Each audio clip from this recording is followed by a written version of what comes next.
Assalamualaikum dan selamat sejahtera.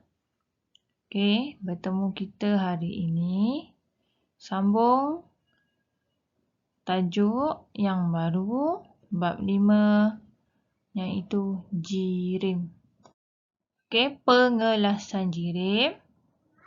Jirim terdiri daripada benda hidup iaitu manusia, haiwan dan tumbuhan.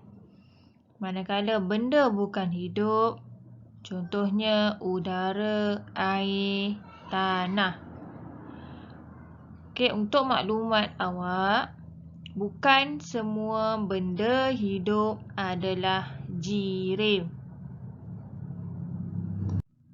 Okey, bagaimana kita hendak buktikan bahawa benda hidup dan benda bukan hidup yang saya sebutkan sebentar tadi adalah jirim? Pertama, benda hidup dan benda bukan hidup tersebut mestilah mempunyai jisim. Kedua, mestilah memenuhi ruang. Bagaimana kita hendak tahu bahawa benda tersebut mempunyai jisim? Pertama, kita kena timbang dengan penimbang. Jika kita memperoleh bacaan, maka benda tersebut mempunyai jisim.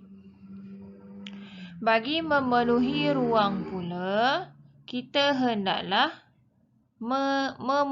memenuhkan bekas kosong dengan meletakkan benda tersebut. Contohnya,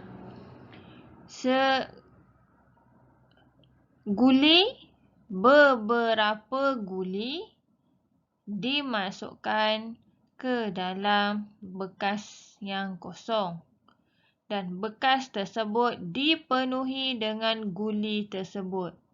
Maka guli itu sudah memenuhi ruang.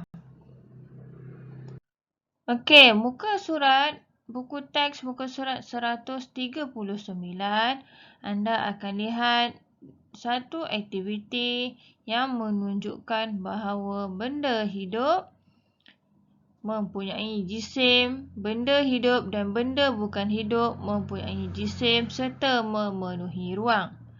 Okey, benda tersebut adalah tanah, air dan tauge. Okey, apa yang awak perlu buat? Okey, ketiga-tiga bahan ini ada di rumah anda. Okey, pertama anda kena timbang bahan-bahan tersebut menggunakan penimbang. Okey. Jika sudah timbang, anda perlu isikan bacaan tersebut pada ruang jisim. Pada ruang jisim. Okey, ruang ini anda perlu nyatakan sama ada bahan tadi benda hidup atau benda bukan hidup. Contoh tanah, benda bukan hidup. Air, benda bukan hidup. Tauge, benda hidup. Okey. Seterusnya memenuhi ruang. Okey, awak ambil tanah, awak masukkan dalam suatu bekas. Okey, jika tanah tadi memenuhi bekas yang kosong, maka awak tulis di sini memenuhi ruang. Okey, ulang semula dengan bahan air serta tauge. Okey, seterusnya kita hendak melihat adakah udara mempunyai jisim dan memenuhi ruang. Disebabkan udara tidak boleh dilihat, okey, kita perlu buktikan bahawa udara mempunyai jisim dan memenuhi ruang. Bagaimana kita hendak tahu udara mempunyai jisim? Okey, pertama ada dua belon. Belon merah, belon kuning. Kedua-dua belon ini diisi dengan udara.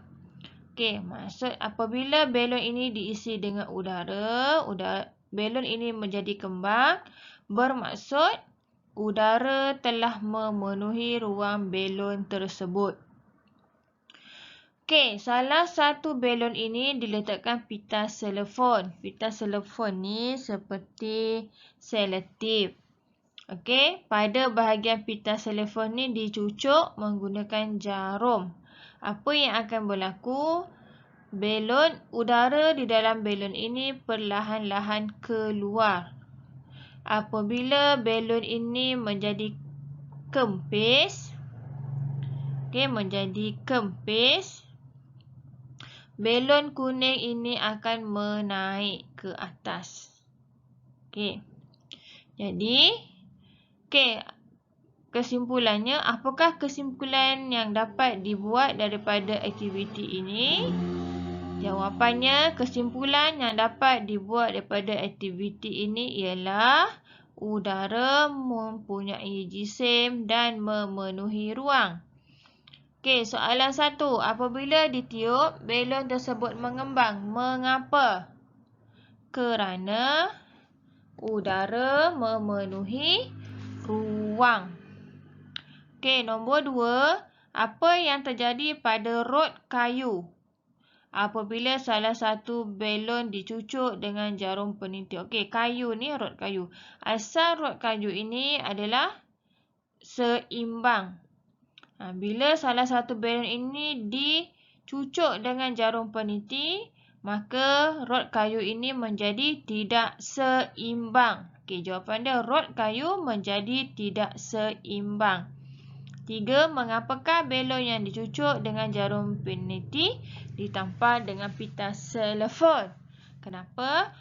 Untuk mengelakkan belon tersebut pecah dengan serta-merta apabila dicucuk. Kalau belon ini pecah serta-merta, kita tak dapat kesan bahawa dalam belon ini ada udara. Bila kita letak pita selefon dan kita cucuk, udara yang di dalam belon ini dia akan keluar sedikit demi sedikit. Jadi kita nampak belon ini daripada mengembang menjadi kempis. Kalau tidak diletakkan pita selefon, kita akan nampak belon ini pecah serta-merta. Seterusnya, apakah maksud jirim? Maksud jirim adalah benda yang mempunyai jisim dan memenuhi ruang. Jirim mempunyai dua sifat. Iaitu sifat pertama adalah sifat fizik. Sifat fizik ni macam mana? Sifat fizik ini dapat dikenal pasti menggunakan 5 deria manusia atau menggunakan alat pengukuran. Maksudnya, benda hidup tadi ataupun benda bukan hidup dalam kategori jirim, jika kita ukur suhunya, maka kita sudah mengenal pasti sifat fizik jirim. Ataupun kita pegang jirim tersebut, maksudnya kita sudah mengenal pasti sifat fizik jirim tersebut. Contoh sifat fizik jirim, takat didih. Takat didih sebab kita sukat menggunakan alat pengukur. Takat lebur, kita sukat menggunakan alat pengukur. Ketelarutan, maksudnya bahan itu boleh melarut. Penebat haba, konduktor haba dan ketumpatan. Sifat kedua jirim adalah sifat kimia. Yang itu berlakunya tindak balas pada bahan itu dan bahan itu berubah menjadi bahan yang berbeza. Maksudnya, contohnya, bahan A. Bahan A bertindak balas dengan sesuatu. Maka bahan A tadi dia akan berubah menjadi bahan C. Contohnya proses pengaratan, proses pembakaran, proses fotosintesis.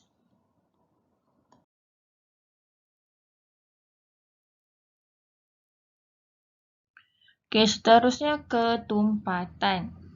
Okey, anda lihat gambar rajah di sebelah ni. Gambar rajah ni dalam cawan ni ada dua bahan, minyak dan air.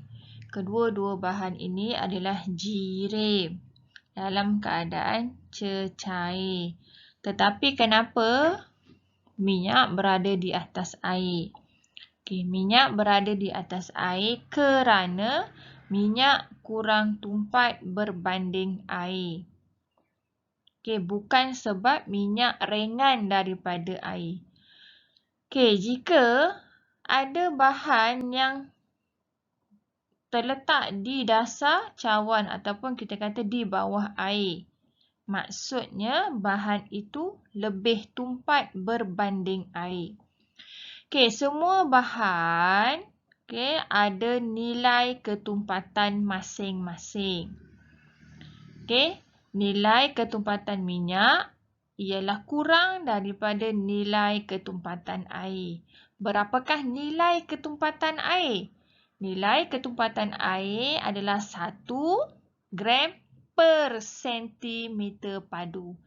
Jika bahan itu di atas air, maksudnya nilai ketumpatan dia kurang daripada 1 gram per sentimeter padu. Jika bahan itu tenggelam di dalam air, maksudnya nilai ketumpatan bahan itu lebih daripada 1 gram per sentimeter padu. Okey, seterusnya keterlarutan. Okey, keterlarutan ni